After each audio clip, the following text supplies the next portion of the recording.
માળિયાહાટીના સરપંચ જીતુભાઈ સિસોદિયા અથાગ પ્રયત્નથી સરકાર દ્વારા મળેલ કોમ્પ્યુટર લેબનું ઉદ્ઘાટન કરવામાં આવ્યું હતું। રમતગમત કક્ષાએ નંબર મેળવનાર બહેનોને મોમેન્ટો આપી સન્માન કરાયું હતું।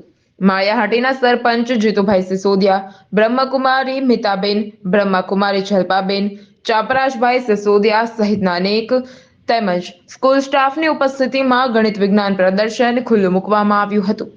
આ પ્રસંગે દીપ પ્રાગટ્ય કરી ઉપસ્થિત મહેમાનોનું પુષ્પગુચ્છ આપી સન્માન કરવામાં આવ્યું। સ્કૂલની બહેનોએ પોતાની કૃતિ રજૂ કરી હતી અને આ તકે જાહેર જનતાને વાલીગણ આ પ્રદર્શન નિહાળવા માટે માળિયાહાટીના ગ્રામ પંચાયત સંચાલિત ગર્લ્સ સ્કૂલ ખાતે મોટી સંખ્યામાં લોકો ઉપસ્થિત રહ્યા હતા। આ કાર્યક્રમને સફળ બનાવવા માળિયાહાટીના ગ્રામ પંચાયત સંચાલિત ગર્લ્સ સ્કૂલના સ્ટાફે સારી એવી જહેમત ઉઠાવી હતી। મારું નામ ઝાલા રસીલાબેન છે। હું ગ્રામ પંચાયત ગર્લ્સ હાઈસ્કૂલ માળિયાહાટીમાં પ્રિન્સિપાલ છું। આજે અમારી દીકરીઓએ વિજ્ઞાન ગણિત પ્રદર્શન કરી અને ખૂબ જ ઉત્સાહપૂર્વક એણે ભાગ લીધો છે।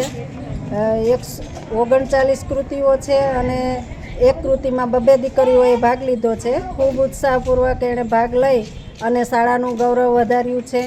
ગામના સરપંચ શ્રી જીતુભાઈ તથા બ્રહ્માકુમારીના મિતાબેન વગેરે દ્વારા આ વિજ્ઞાન મેળાને ખુલ્લો મૂકવામાં આવ્યો હતો અને અમારી કોમ્પ્યુટર લેબનું પણ આજે ઉદ્ઘાટન કરી અને અમારા બાળકોને વપરાશ માટે ખુલ્લી મૂકવામાં આવી। પ્રતાપ સિસોદિયા, મહાદેવ ન્યૂઝ, માળિયાહાટીના।